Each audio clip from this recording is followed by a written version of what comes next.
Good afternoon, everybody. I'm going to wait a couple minutes before I get started here. Hopefully you can hear me. I placed the phone just a little bit farther away than I usually do, so hopefully you can pick me up on the mic just fine. Is anybody else enjoying National Scotch Day? I'm about to. Probably more than I was going to, because earlier today I was trying to do something mundane, and I have an old back injury in my lower back that every so often, and when you're doing something like if you twist your leg funny, or if you bend funny, or if you put on your shoe funny, or if you try to wipe a smudge off the television funny, or any number of just things that yank just the wrong nerve, it pops that injury back out for a little while, and it takes a few days to recover. So my back's in quite a bit of pain right now. And while I was initially kind of dreading doing a 5 Scotch tasting all at once, I think I'm feeling a little bit better about that situation, because I think it'll help my back feel a little bit better. So that's what we've got lined up today. For National Scotch Day, I've decided that I was going to pick my favorite Scotch. First off, my favorite Scotch distillery, which is Bruichladdich. Bruichladdich is a Scottish, of course, because it's any Scotch has to be made in Scotland to be considered Scottish. So Bruichladdich is a Scottish distillery. It's located in the Isles, which they call the Islay or the Islay or the Islay, or I don't know exactly which way you're supposed to pronounce it. Islay. I've heard it pronounced, and I promptly forget it. It just flies right out of my head. And I probably should have looked it up before doing the video today. But, oops. So, but they're the focus of a documentary that I saw when I was first getting into Scotch. Now, I'd been drinking whiskeys before then. I'd been drinking a lot of Canadian whiskeys because myself and Rob, the other half of This Uncanny Earth, we had started drinking mostly Crown Royal. And so we had a lot of that, and that's mostly what I got. I got Crown Royal, Pendleton, Pikes Creek, a lot of different Canadian whiskeys. And I wanted to get into Scotch, but I wasn't sure exactly where to start. I saw a lot of different brands, and I didn't know what the pricing was. A lot of it just seemed really expensive, and I didn't know if it was going to be good. So Amazon Prime Video, it's not there anymore, but you can watch it on YouTube. I shared the link yesterday if you want to get up to speed. They had a documentary called Scotch, A Golden Dream. And it sounds kind of like a golden dream. Is that code for something? No. It sounds like it's a dirty film, but it's not. It's a documentary.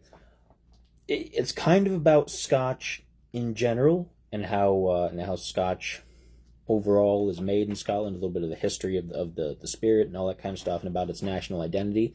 But it's the bulk of it is about the Bruichladdich distillery and a man named Jim McCune. Jim McCune was one of the top distillers in Scotland. Maybe he still is. He retired from Bruichladdich at the end of the documentary. He'd been there for a while. He actually took a rundown distillery that was kind of having problems in the dumps, and he turned around and made them a force to be reckoned with, and they make some delicious scotches nowadays. And then he retired, and he stayed retired for a couple of years, and then he joined another startup Scotch, and I don't remember what the name is. It's not out yet, which is why I never remember it, because I can't see it on the shelves and I can't order it. It starts with an A, and it's not one of the usual ones like Aberfeldy or Ardbeg or anything like that. It's something new. And I don't think they're going to have their first vintage until next year or the year after. I think it was relatively far in the future that they were going to actually have their first vintage out. So he's their distiller or their consultant or something like that. He's legendary kind of in the Scotch business. So Jim McCune, if you ever get a chance to look him up and watch the documentary Scotch, A Golden Dream, and that'll tell you all about Bruichladdich. Now, after I watched that, I searched kind of high and low to get myself some Bruichladdich because I couldn't find it here. It wasn't in this area. So I ordered a couple of bottles for the first time, and I really, really liked it. It was delicious. It was clean. It was crisp. It was good stuff. And I started with their unpeated stuff, and then I got into their peated whiskeys. And man, that's what started me on the peated Scotch whiskeys, which are absolutely delicious. I love them. Particularly, my favorite Scotch, or my favorite whiskey of all time, is one of their peated whiskeys. And I'll be getting to that in my lineup here. Now, you've seen me do a couple tastings on some of their stuff in the past, but I'm going to do everything one after the other and do like a round kind of deal about it. And the thing about Bruichladdich is that all of their scotches, for the most part that I've seen, are at least 100 proof. There's nothing less than 100 proof. And the Octomore, which is one of the ones I've tasted before, but I'm going to be doing it again as part of this mega tasting, is actually 118 proof, at least. The one that I have. The one that I have is 118 proof. Which there are higher proofs of that as well, higher and lower. So the Octomore can come in different proof levels depending on which edition you got. I have the 11.1, and there are others. There's the 10.3, there's the 11.6. There's all kinds of, there's several different vintages of it. So we're going to start, first off, with my first experience with Bruichladdich, which is the Classic Laddie. The Classic Laddie is done with unpeated. It's unpeated, as you can see down there. So this is something that Rob might actually enjoy. Scottish barley.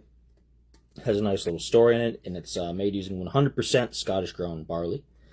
And, yeah, it even has their head distiller's name on it. Currently, their head distiller is Adam Hannett. Now, they're going through a bit of an interesting campaign at Bruichladdich. You see these cans? A lot of high-end scotches come in these cans. Bruichladdich has a wide lineup of it.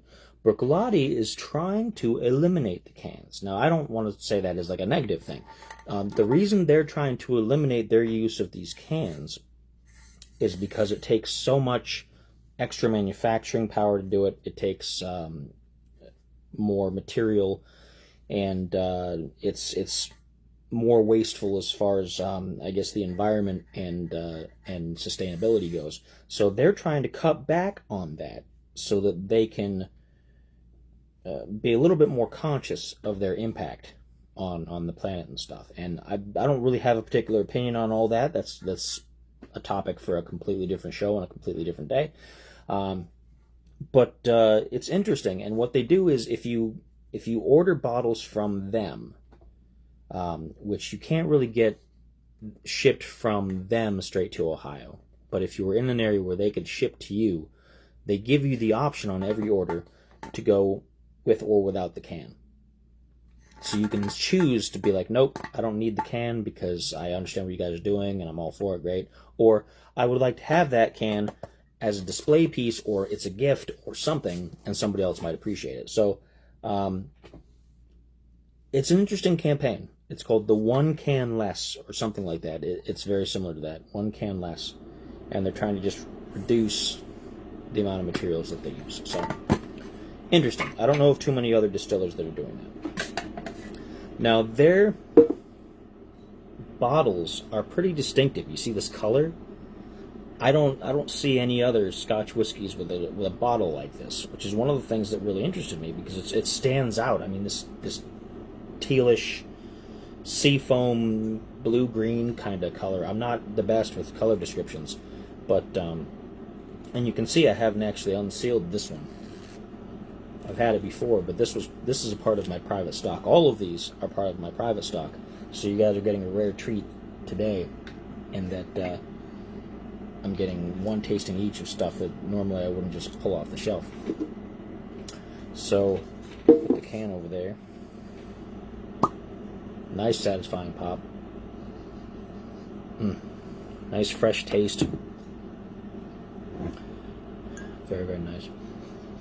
Now, one of the other things that makes them interesting is Bruichladdich sources all of their barley from their local area in Scotland. They, let me get that out of the way of my face there. They have partnerships with local farms, and they only get their barley locally unless they have a specific project that they're trying to do, and then they make that very clear where they got their barley and all that other kind of stuff. And they're one of the few distilleries. You can go to their website and you can look up just about everything you would ever want to know about it, which includes a good bulk of the recipe, a good bulk of the process, a good bulk of the maturation, all that kind of stuff. They're super open and transparent. A lot of things. There's a couple things that are trade secret, but not very much is held back. They're super, super open about it, and they're one of the few distilleries that you can just look up absolutely everything about the Scotch, know exactly where the ingredients came from, what farm exactly it came from. Like, you could actually go there. If you looked it up, you said, okay, well, this says it came from this farm. You can go to Scotland and go to that farm and be like, hey, this is where my barley came from. So it's super interesting. Not too many people do that. So I'm going to go ahead and pour a little bit into my tin cup.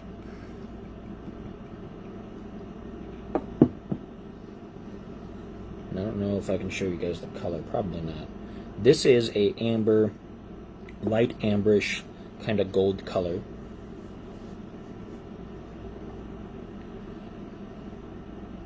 I'm going to go ahead and put my water drops in it.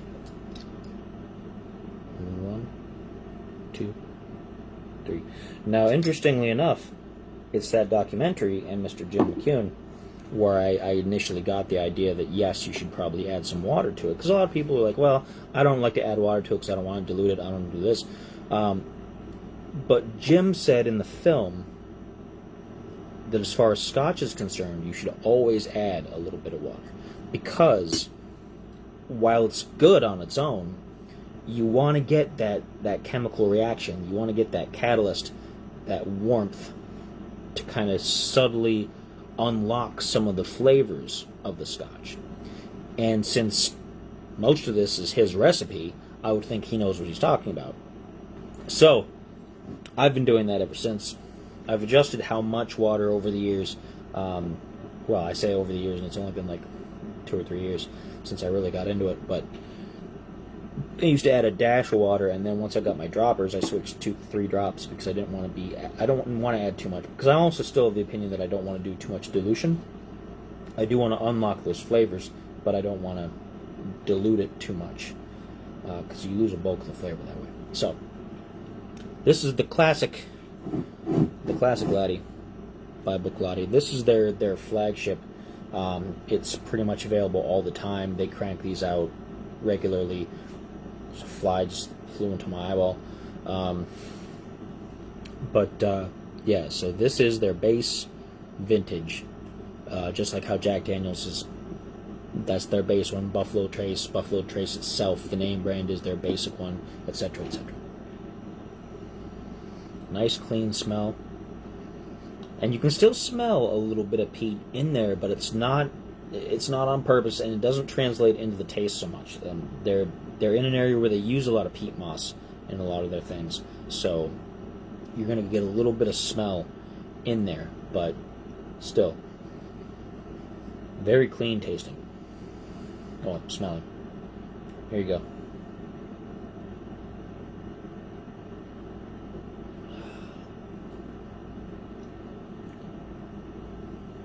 And it's very deep, very fragrant. It's got that initial fumey burst of something that's high proof, something that's in the 100 proof and up range. A good warming sensation all through your mouth, on down to your belly. A little bit of fruitiness. It's good stuff. It's real good stuff. It has a clean taste to it at the back end. Once you've taken that first taste and you've swallowed it and it's got It's got the saliva starting. Very fresh tasting, almost like a bit of mint, kind of like the what was it? I had something a video or two ago that had like a fresh taste, as if you'd had a mint in your mouth, and it was like the aftertaste of a mint. And this has that. This has that. It's very good though, and you do taste a little bit of peatiness, but not much. It's enough that you can't really call this a peated. I think it's just because of where they got the barley and things. Some of it kind of comes through, but compared to the Octomore and the Port Charlotte, it's definitely not anywhere close to that stuff. Excellent.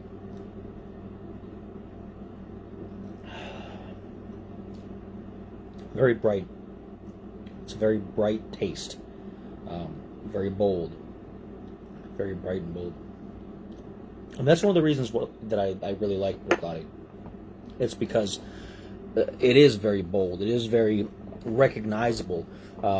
Certain scotches, like the Macallan and the Glenfiddich and the Glenlivet, they have a certain signature taste. They have kind of refined, like, okay, we're the distilleries that'll sell you a $35,000 bottle, that kind of stuff.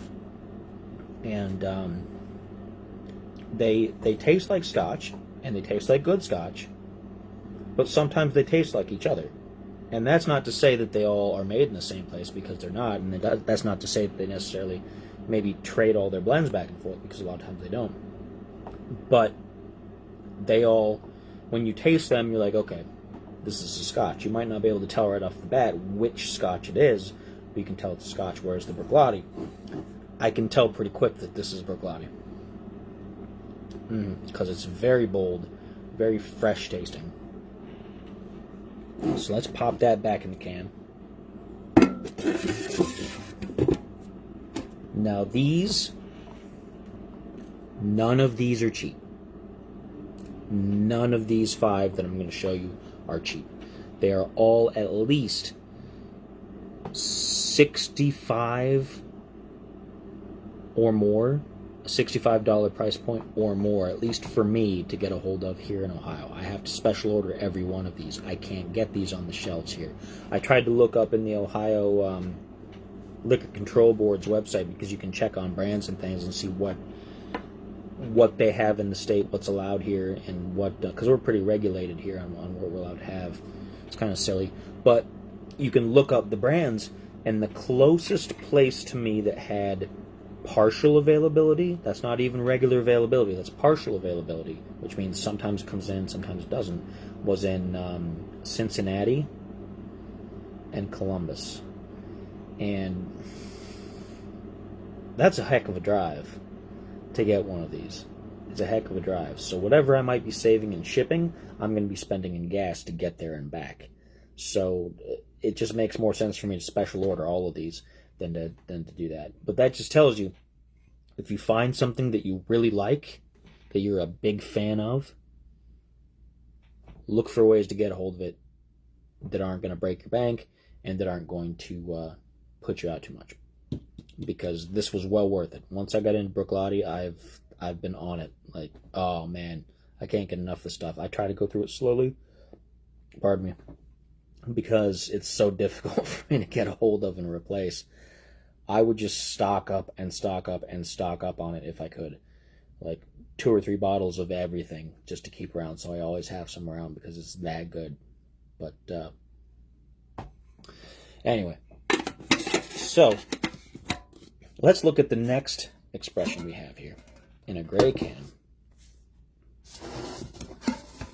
And this is the Bruichladdich Islay Barley 2011 vintage. Okay, 2011. Now you might ask, well, the other one is made out of Scottish barley, right? And you'd be right. This one is from a very specific set of farms. It's a very specific blend of barley to get a particular taste. So it's it's a little bit different from the classic. Now the classic, let's see.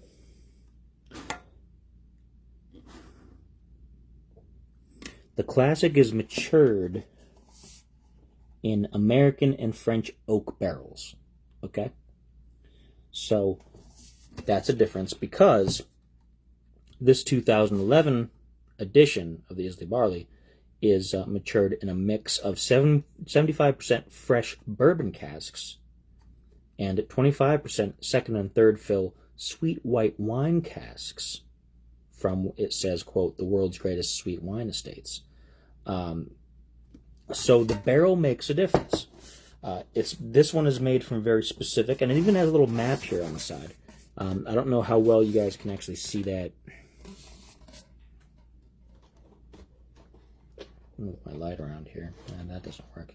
The lighting in here isn't all that great, but it's got a little map on the back that shows you where all the farms are located relative to Bruichladdich. So you even have a visual guide of where exactly they made the mix from. Now this is another one I've had before. It's been a while, so I don't remember what it was like. This one is in a regular glass bottle, and the color is fantastic. It's fantastic color. And this was aged in 6 years. It was distilled in 2011, which is where the name comes from, and it was bottled in 2018. I don't remember how long the other one was aged for, but I believe it was anywhere from 3 to 6 years for the classic laddie. Relatively youngish. Let me go ahead and peel open this one, because I haven't unsealed this one either. I saved most of these specifically for you guys.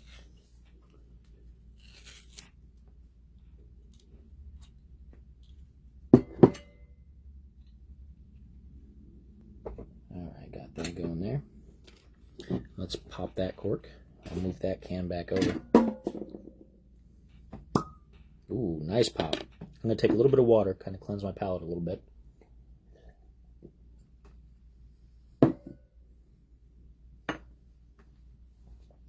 So I got a good accurate tasting here. And this is very mild smelling. It's very understated. Very mild compared to the classic laddie. It's the same proof. It's the same proof. It's still 100 proof. But it smells a lot more understated. A lot more mild. It doesn't have as strong of a smell to it.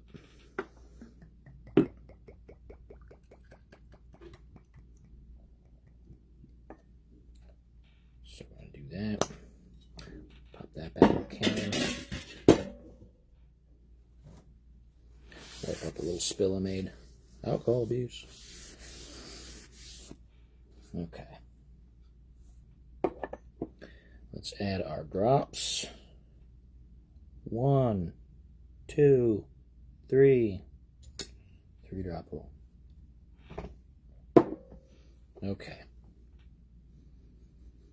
Yeah, it definitely smells a lot more understated compared to the classic laddie, which means it's probably a little bit milder overall, but the smell can be deceiving. The smell can be deceiving. So let's take a little taste of that.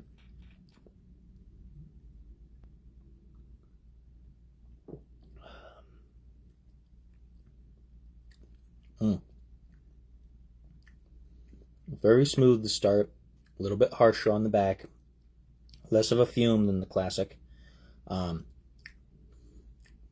Definitely a difference in taste. This one has a lot more of an oat grain kind of taste to it.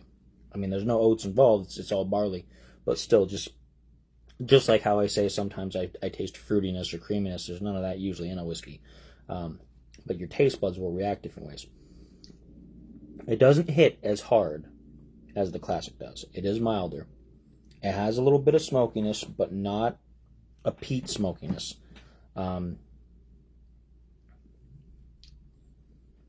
It rolls around the tongue a little bit. Whereas the classic laddie kind of gave me a little bit of salivation. This kind of gives me some dryness. it kind of dries out some of that salivation a little bit.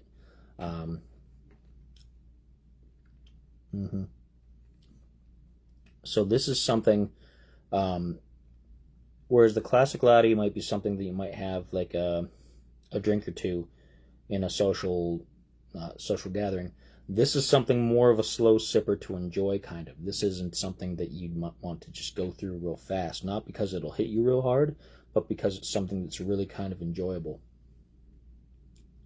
And at the very end, whereas the first one gave me kind of mint feel at the end, this gives me berry, almost like raspberry feel at the end, as it kind of leaves an impression on your mouth there.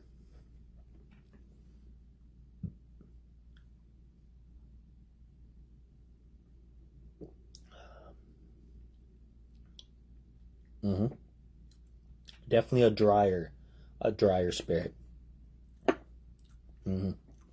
Very much a dry spirit.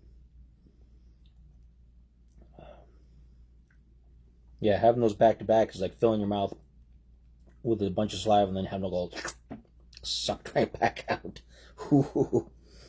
Big difference. Good though. Very good. I'm a big fan. I like it. I would drink it in different situations.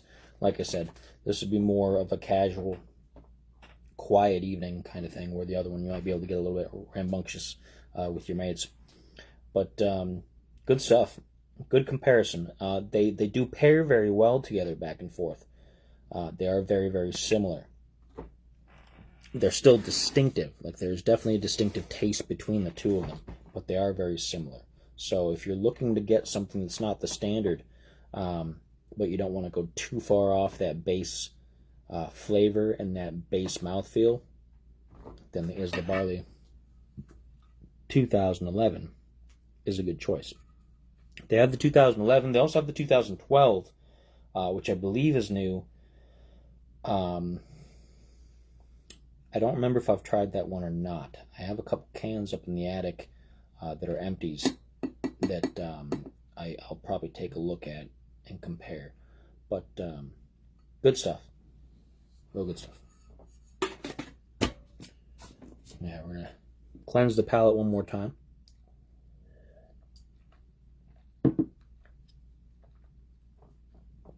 Splash myself in the eye with that. Obviously, I'm a big mess today. My tongue's getting pretty numb from the proof of these already. They're both 100 proof right off the bat, so I've got that nice little numbness to my tongue. I'm trying not to overdo it because I don't want to lose too much as far as my taste buds go. I want to still be able to experience everything fresh. The next part of the lineup is the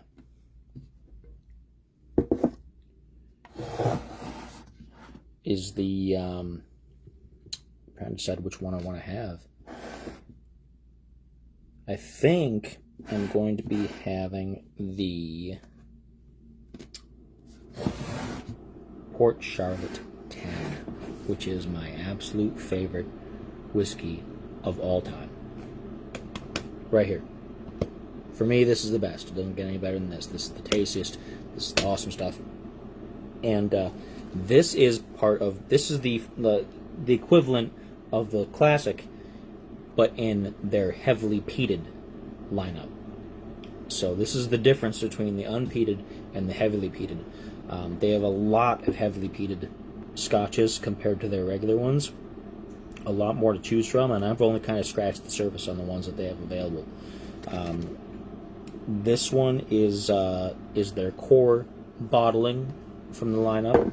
Port Charlotte is their peated. Generally, they're peated whiskeys. And this is the one I've had opened for a while. So this one's getting kind of low. The bottle is a super deep, dark green. It's excellent. And this one was aged, where the 10 come from, it's aged 10 years in oak casks. So, and it's heavily peated, like I said, which I'm a huge fan of. I like, ooh, love that. I like heavily peated scotches. They're delicious. I love that peat smoke taste. And Bruichladdich does this very, very well. Ardbeg does it, Lafrogue does it, Lagavulin does it, but I think Bruichladdich really has a handle on the whole thing. So this is my favorite whiskey of all time. It kind of feels like cheating to do a tasting of it, because I usually steal a sip of this once every couple of months, so I'm already pretty well aware of how it tastes, but I'll kind of guide you guys through. And I have a second bottle of this too. This one's getting pretty low. Yeah, it's getting pretty low, but I have a second bottle that's unopened over to my private stock because I knew it was getting low. So in my last order, I made sure I ordered some more. And I usually order my Bruichladdich from Blackwell's Wine and Spirits in California, because they tend to have a pretty good selection of it, and their shipping is usually pretty quick. It's not cheap, but the prices of the whiskeys themselves are in line with what the prices would have been anywhere else. So despite the shipping, I still recommend them. The best thing to do is to make sure you buy in bulk, buy 3 or 4 bottles of what you like, because that way it kind of spreads that shipping out a little bit, and it makes a little bit more sense, because the shipping is almost enough for a cheap bottle on its own. But you can't get away from it, at least here in Ohio. Pardon me. The only thing from Bruichladdich that is easy to find around here isn't even a whiskey. It's the Botanist, which is a gin, which they make. They produce that. It's the only non-whiskey spirit that they produce, as far as I'm aware. And you can find that pretty easily. I've seen it on the shelves all the time. I initially special ordered that because I didn't think I could get it, and then I noticed it was showing up at the grocery store, and I'm kind of like, guess I could have saved some shipping there. But go ahead and add my water drops to this. This is a treat. This right here, this is a treat.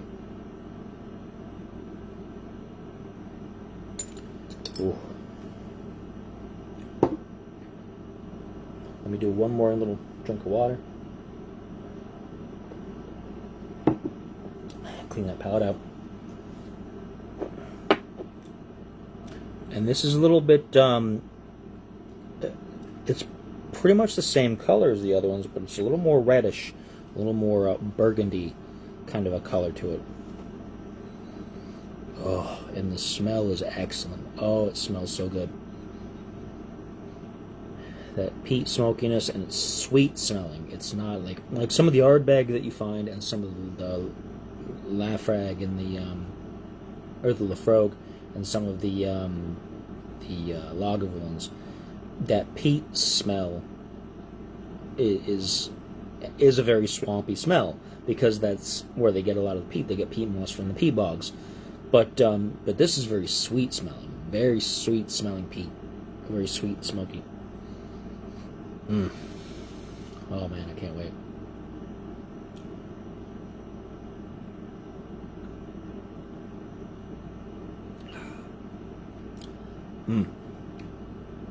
Oh, it's excellent. It's very deep and rich in flavor. The peat taste can be overwhelming for people who are not used to it, or who aren't usually a big fan. And it sits, and it gets right up onto the roof of your mouth. But as it sits there, the rest of your palate just kind of adjusts to it.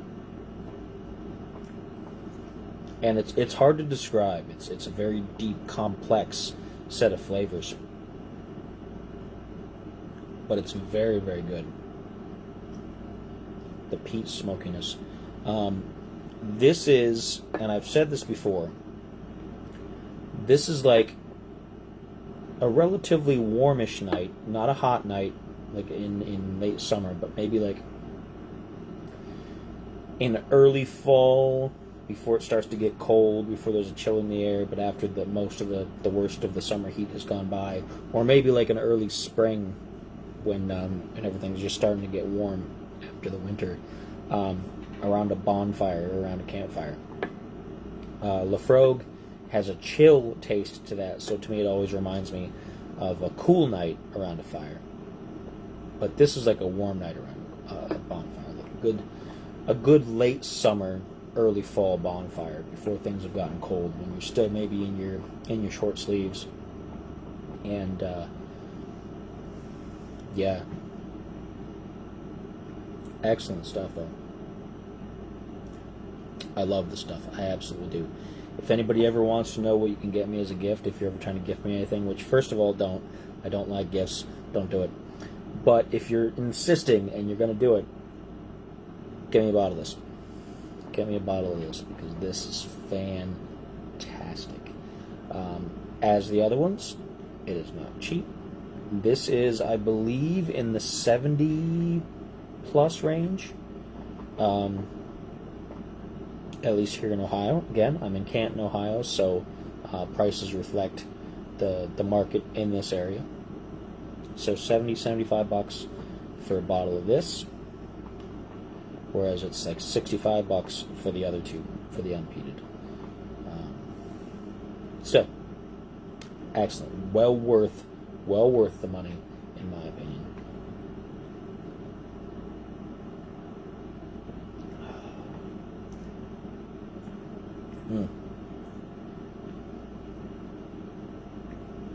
And the more you have of it, and I'm not recommending you go through like a half bottle to test this, but the more you have, the more complex the flavors become, because that initial peatiness, your mouth starts getting used to it, your palate starts to be like, okay, I got this, and all the other stuff starts kind of coming through. It's got a very dried fruit, kind of like a trail mix kind of taste, set of tastes to it. Again, going along with the theme of being out camping. Very good stuff, though. Delicious. I wish I could describe it in better detail, but it's one of those things where you kind of have to try it for yourselves to really understand just why I love this stuff so much. 100 proof, just like the other two.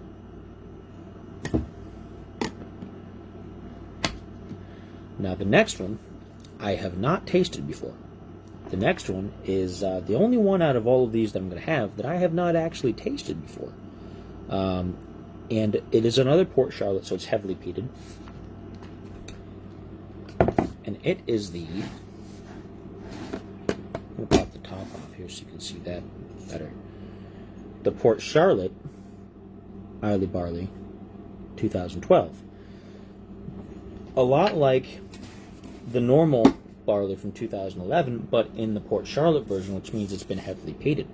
So it is sourced from a particular variety of farms. Let me see if they're the same farms as the other one. Not exactly. There's a couple that are different. But again, a very specific set of farms, very specific set of barley. And this one I haven't tried before. This is one that I'd been looking at, but I hadn't had a chance to really taste.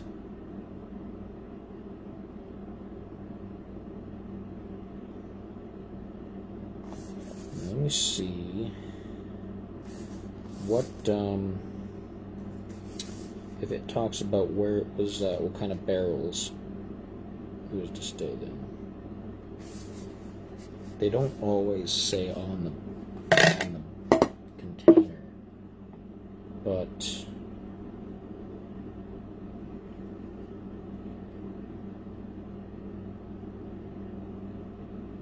yeah, it doesn't say on the bottle, but you can go to their website, Bruichladdich, and you can find out.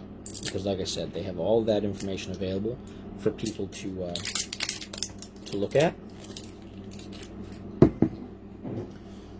And compared to the other one, this is, again, a very dark, you can't get the sense of the green here. You can kind of see it a little bit. Super dark green glass bottle, like the regular Port Charlotte 10. Very distinctive. And I like the squad bottles. I like how particular Bruichladdich is about their bottle presentation, about the whole package. And I understand what they're doing as far as trying to get rid of the cans, but I kind of miss that. That sounded like a lot sadder than it really supposed to be because my voice went. But I kind of will miss the day when they eventually just don't have cans for them anymore, because that's part of the presentation. Sentimental, I guess. Ooh, nice satisfying pop. Move that can back.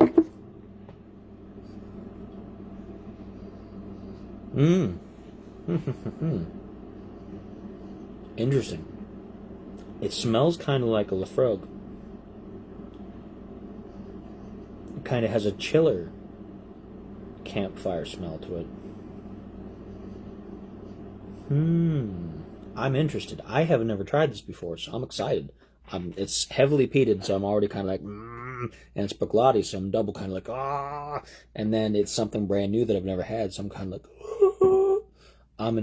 like, really looking forward to this. You guys have no idea just how excited I am. If I could move a little bit easier with this back injury. Now this has a lighter color than the regular Port Charlotte 10. Oh, can't get on that. It's great. It's got a little bit lighter of a color, so more of a wheat color. Sometimes you'll find that with your peated whiskeys, they end up being lighter in color than some of the other whiskeys. And it's partially the barrels that they choose, and that's just partly how it's distilled.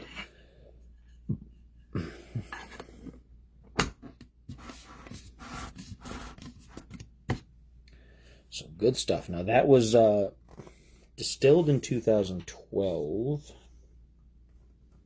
And what does it say it was bottled? It doesn't say. I believe it was bottled only in the last couple of years because this is relatively new. I believe this is a new edition. So I'm kind of in on the ground floor for that kind of thing. Not exactly, but you know, it hasn't been out for super long compared to the other ones. I can smell that peat. Smell it, but not as strong as the Port Charlotte 10. 3 drops. 3 drops.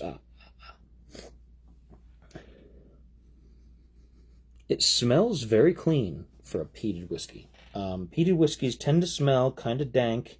I don't mean that to be a drug reference. They smell kind of swampy. You know, because of the peat effect, kind of very smoky. But this is very clean and fresh smelling for that. Not as much as the classic, but definitely a different scent. Not as strong on the nostrils as the Port Charlotte 10. So for heavily peated, that's pretty interesting. So here we go.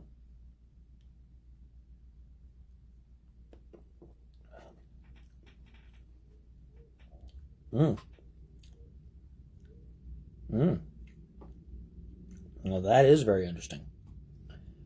You get a very bit of sharpness around the edges of the tongue, but not so sharp. Not like a bourbon sharpness, not like a typical high proof Scotch sharpness. It's very smooth, very mild. It definitely has a lot of the peat in it. You get a lot of that smoky peat flavor. But you also get that kind of minty fresh after effect like you get with the classic. I really, really like that. I really like that. That's excellent. It's not quite enough to dethrone the Port Charlotte 10, but it is very, very good.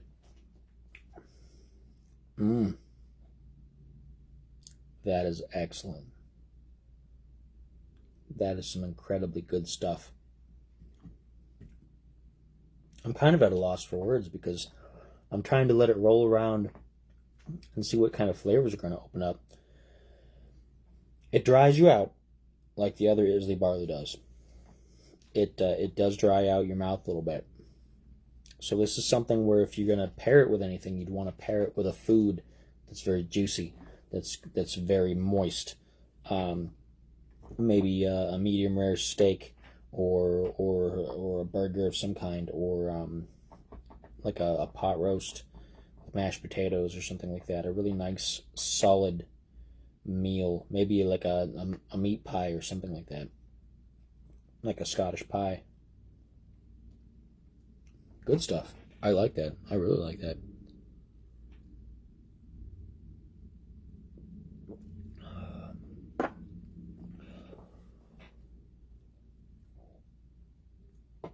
And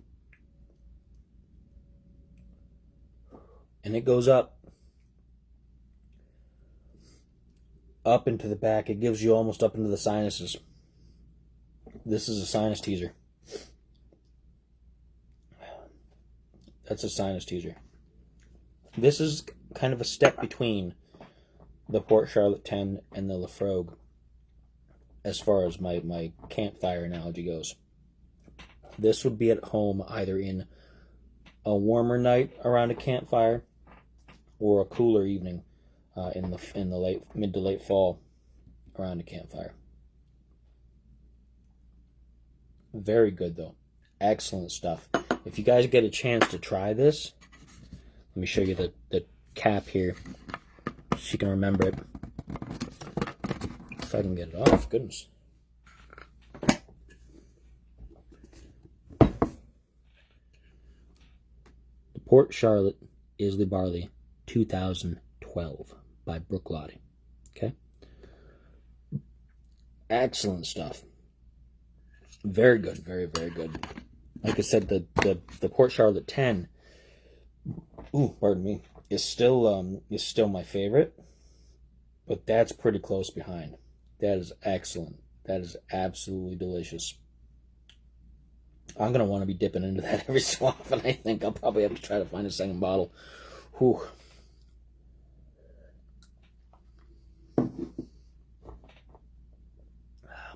Very good stuff, though. Very smooth for a peated whiskey. A lot of times that peat smoke tends to be a little rough as far as a sipper goes, but this is really, really mild, very smooth, but full of flavor. It, like the Port Charlotte 10, it is very difficult for me to kind of describe accurately without you having a taste, because it's just, there's so much going on in there, and the barley just hits just right. Oh, it's excellent. Oh, it's good. It's good stuff.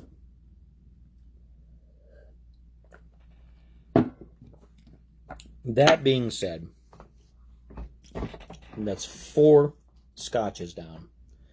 Now we are at the crown jewel, the centerpiece, the holy grail of my collection currently, right now.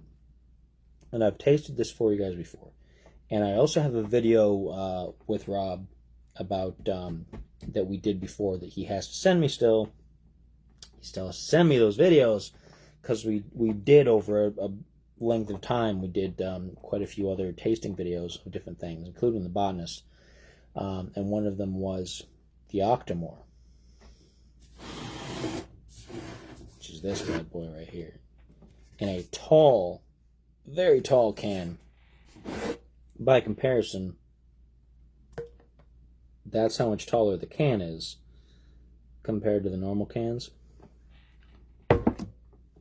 It's still 750 milliliters. It's just a tall and thin can.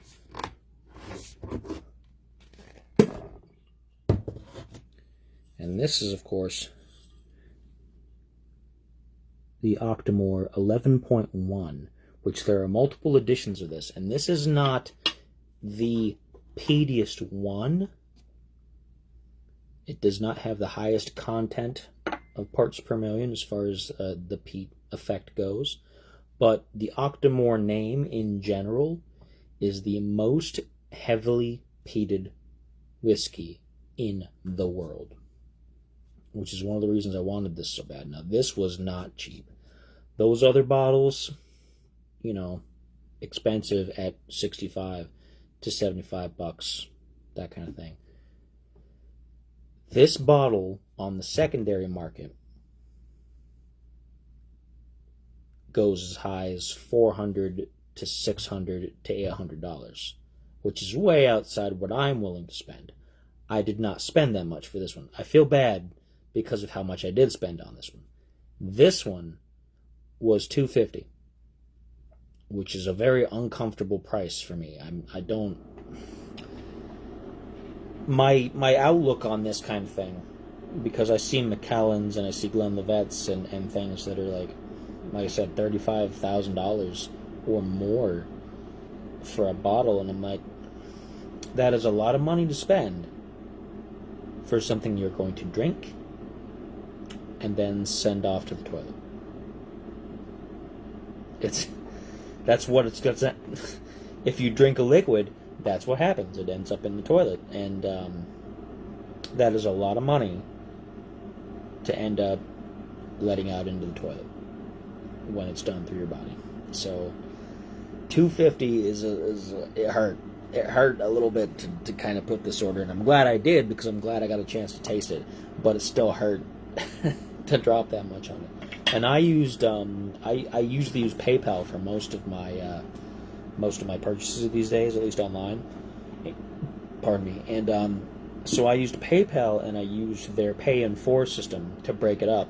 So I made payments on this whiskey. I made payments on my whiskey. Some people make car payments, some people make house payments. I make whiskey payments. So, but everything about this is just gorgeous. Like this bottle, oh man, do you see this?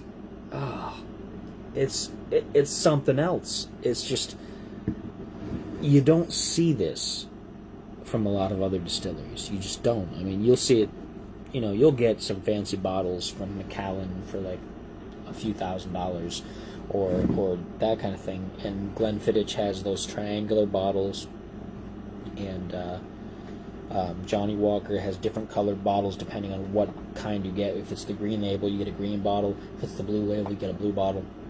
If it's the black label, you get a black bottle. Nice. But this is just a whole other level of nice. Like, I wish you guys could touch this bottle, because it's just, So, a couple things about the Octomore. I've tasted it before for you guys, and Rob and I have a tasting video that I as soon as I get it, I can post it for you guys.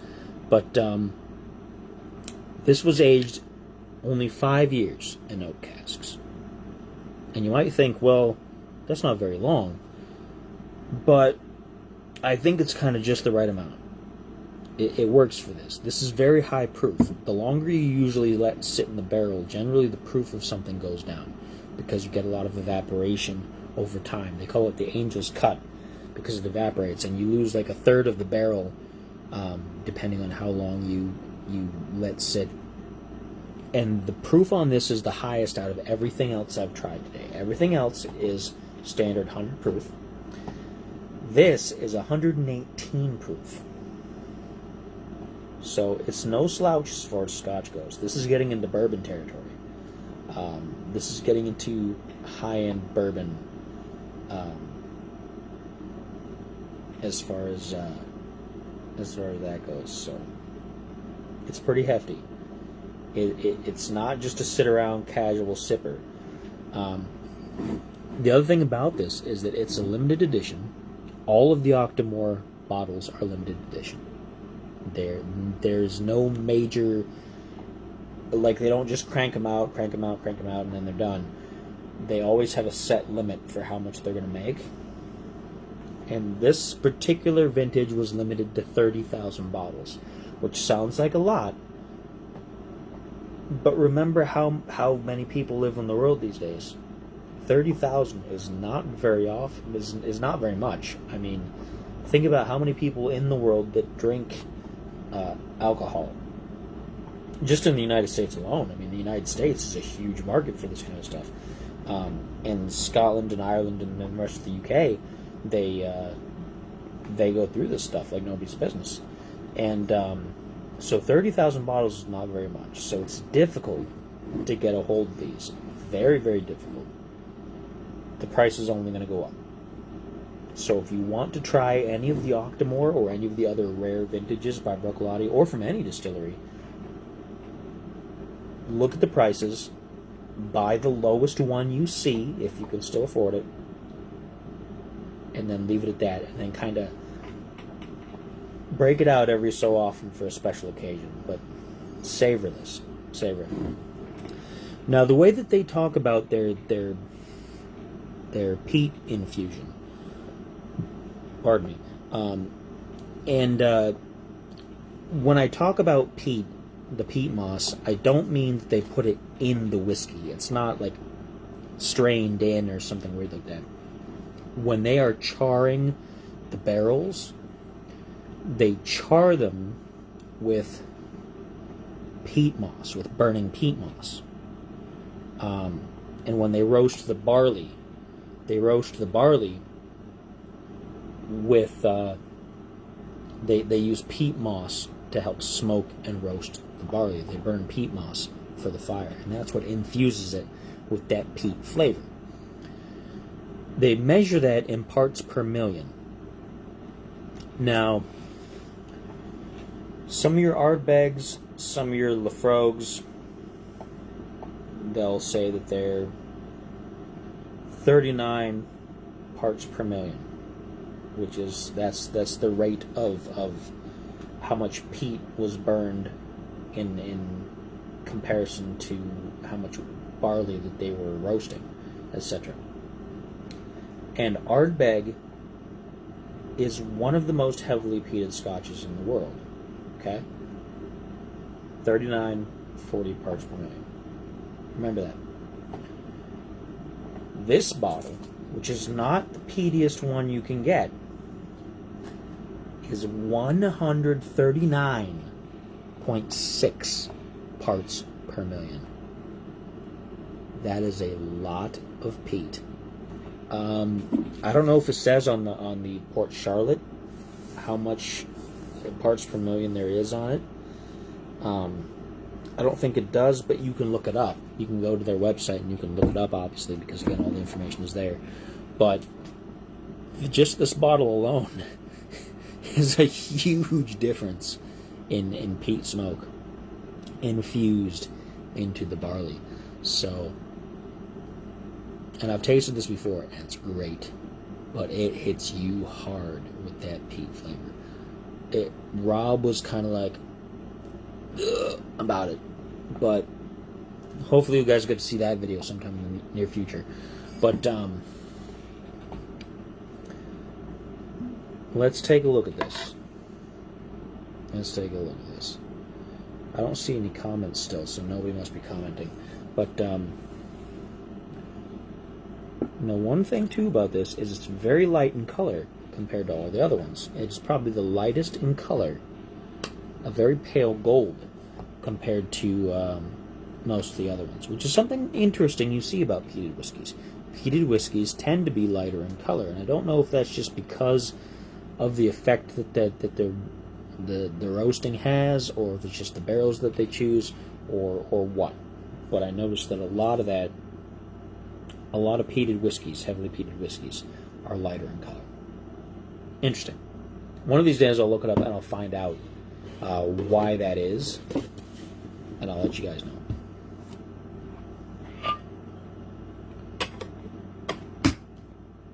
Let's take a sniff. Ooh, and you can smell it right off the bat. You can smell that campfire kind of smell. It's like if you have a fire pit and you've used it every day for years, and no matter how many times you clean it out, you still have a little bit of ash left in it, and so you take the cover off for the first use of a new season, and you smell that old ash smell. That's that. And some people might be put off by that, like, yeah, but me, no. I love that. I love that smell. Love it. 3 drops with my dropper. If you're going to be a whiskey connoisseur like me, get yourself some of these. And I'll have a clinic about that one of these days here, explaining the exact nature of the chemical reaction. We're going to use our noodles. So, the Octomore, and I've had this before. Not after drinking all of the rest of these, so I'm interested in the progression now and how this is going to be compared to those other ones. So here we go.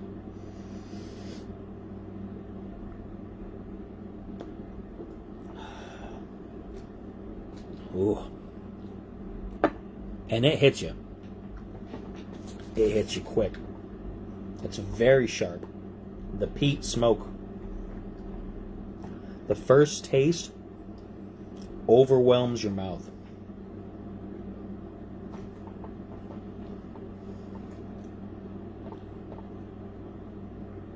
It's like hickory wood chips. When they first start hitting their stride, when you're burning some hickory wood chips, smoking something, and you open up your smoker and you get that, before you've put anything in it, before you put any meat or any kind of vegetables or anything in there, and you get that initial whiff of the smoke of those wood chips burning. It's very warming. It's a very warm taste.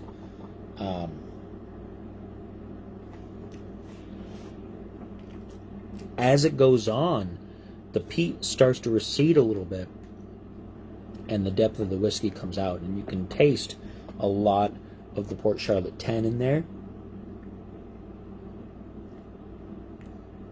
which I think is probably what some of this probably started life as.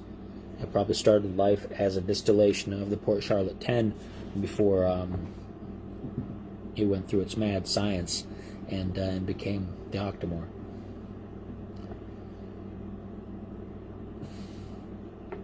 Now, I've had 4 of these already, plus this one, so I'm gonna try to have another one quick for this video, but it's that's a lot of shots to hit you all at once.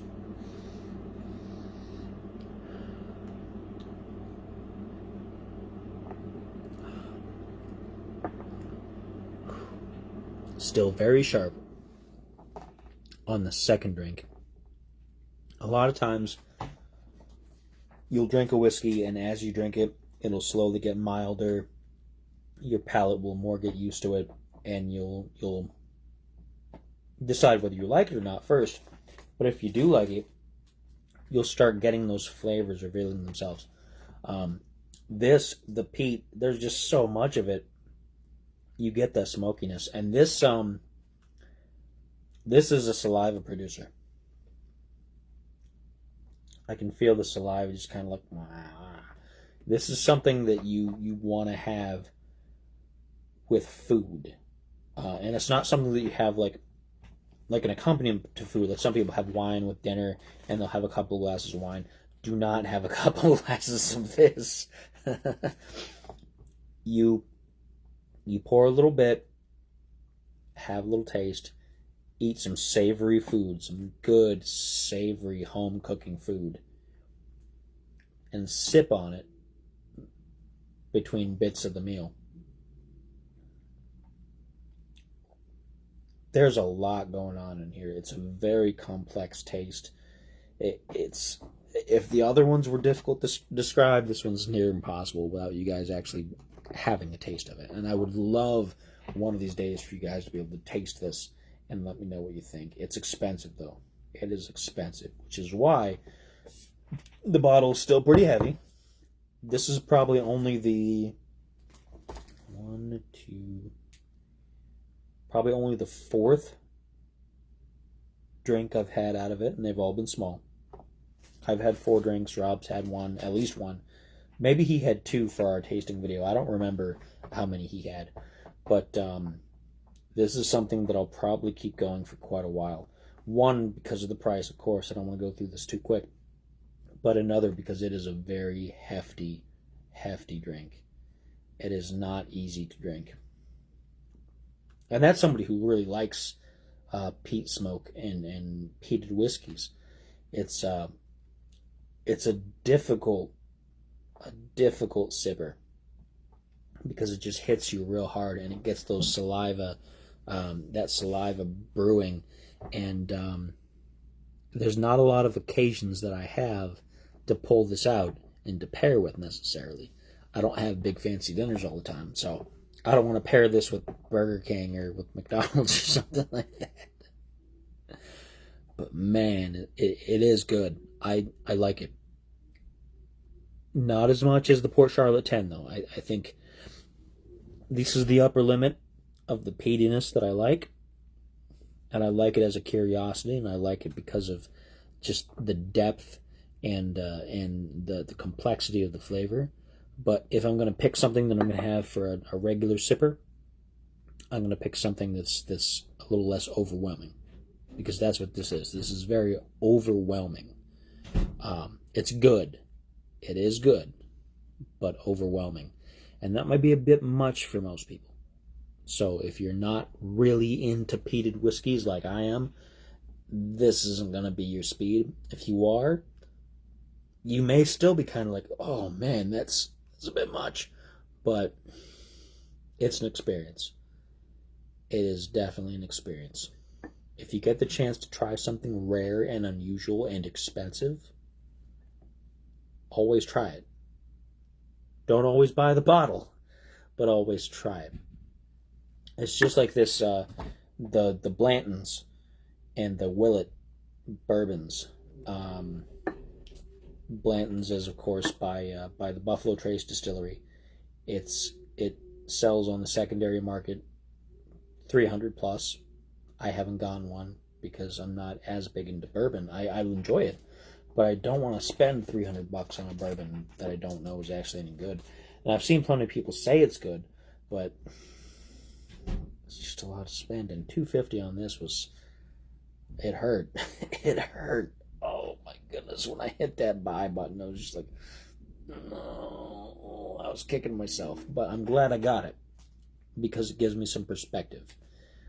It gives me perspective on what more expensive spirits are going to be like, whether they're going to be worth it or not, and also what something that's an experiment is going to be compared to a regular on-the-shelf whiskey.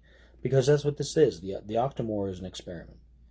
It's not just, let's pump it as full of peat as we can and then sell 1 million of them. It's let's see how much we can infuse this and still have it taste good, and see how many people are actually going to enjoy it other than us. So I like experiments. I'm a big fan of experiments like that. And sometimes experiments aren't good. Sometimes they are. Rob and I tried the War Master a few years back. It was endorsed by either an MMA or a UFC fighter, and I didn't know his name, but it looked interesting. It looked really interesting. It was very high proof. Pardon me. Gonna sneeze. Ooh, pardon me. But it looked interesting. It was mesquite smoked, it said, and things like that. And I was like, well, that's kind of interesting. It's kind of like peated, but instead of peat moss, you're using mesquite treated wood and stuff. But I don't know. It was a $60+ bottle, which wasn't necessarily expensive, but not cheap. And it tasted like chewing on an old leather belt. That's what it tasted like. The smoke flavor, it tasted like chewing on an old leather belt. And it just really wasn't great. I mean, it was high proof, and that was all it really had going for it. And it was okay. And some people might like that. Some people might think that that's delicious. But I'm just... No, I kind of had to force myself to get through the bottle over an extended period of time. I let it sit for the longest time, and eventually it's just like, I got to start drinking this. It's got to go somewhere. I used it in some of my cooking to kind of add like mesquite flavoring, and it kind of helped there a little bit. But I ended up finishing the bottle. And some experiments don't pan out. This is good stuff. Again, it's very strong. It's very strong as far as the flavor and everything goes, and it's not something that I'm going to pull off the shelf every day, every week, not necessarily even every month, maybe a couple times a year. But it is worth trying. It's definitely worth trying. Just like all these things. Everything from Bruichladdich is worth tasting. And if you have a distillery that you're a big fan of, taste everything they have. If they have more than one bottling, taste it. If you like Johnny Walker, try to get a hold of the blue label. I've been trying to get it for a while, but man, it's expensive, and people buy it every time they see it. But, you know, people do that with Buffalo Trace. Buffalo Trace makes the Wellers, they make the Eagle Rare, they make the Sazerac, and they make the Blantons.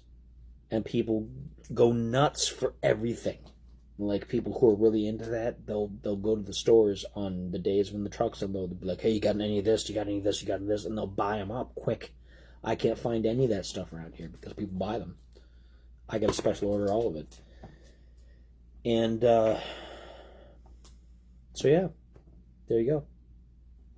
If you find something you like, get it. At least once. Get it. Don't spend $250 every time you see a great, nice bottle. Buy it once. Spread it out. Save it for the most special occasions. Enjoy it over a long period of time. Okay? I'm going to finish off this last little bit of that.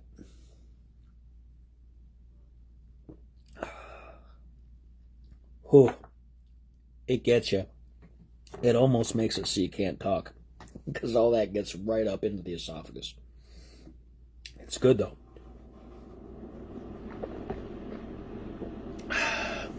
118 proof. The Octomore. So this has been my Bruichladdich mega tasting for National Scotch Day. National Scotch Day, which today, what is the date today? Let's see. Let me see if I can see it.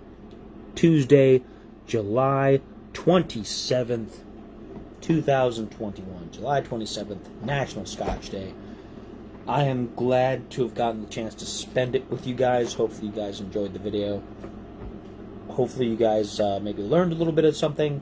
And who knows, maybe you'll order yourself some Bruichladdich and say, hey, you know what? You were great. You were like, you blah, blah, blah, blah. I'll just randomly spout out words. Maybe you'll tell me, rather than doing whatever that was, you were right. Bruichladdich is great. I want to order some bottles. Or maybe you'll taste some and you'll say, this was absolutely awful. You have no idea what you're talking about. That could happen. Everybody likes different things. On deck for the next few tastings, I still have the Lead Slingers bourbon to taste. Don't let me forget that. 1792 small batch bourbon, which I've had before, but I don't think I've done a video tasting. And it's good. It's very good. It's excellent. And sometime in the near future, the Legent bourbon, which if I get a chance, I'll try to take that over to Rob so we can have a twofer, and we can both do a tasting of it because he's really interested in it. If not, I'll do a tasting here and then take it over there and let him have some. But that's all on deck. Plus, I don't remember if I did some Diplomatico Exclusivo rum for you guys yet, but I have a spare bottle of that, and I'll be doing a tasting of that sometime in the future too as well. Lots of good stuff happening. Lots of great things happening behind the scenes. Like, share, etc. All those stupid social media things that you do. I don't know what the lingo is anymore. But help the show. Because this is, this isn't really a show right now. This is just me doing videos. But this is the basis of what the show is going to be. Like I said, I've got a lot of exciting plans for the show in the future. Tell your friends. Tell them to like the Uncanny Spirits Club here on Facebook. Tell them to follow the YouTube page, the YouTube channel. The lingo, I don't know, because I'm not hip like the kids. I'm old.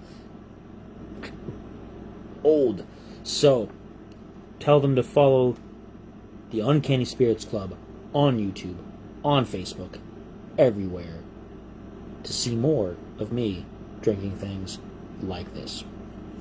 And occasionally with Rob, too. And he might make me drink something that's ginger flavored, which I don't like. I don't like it.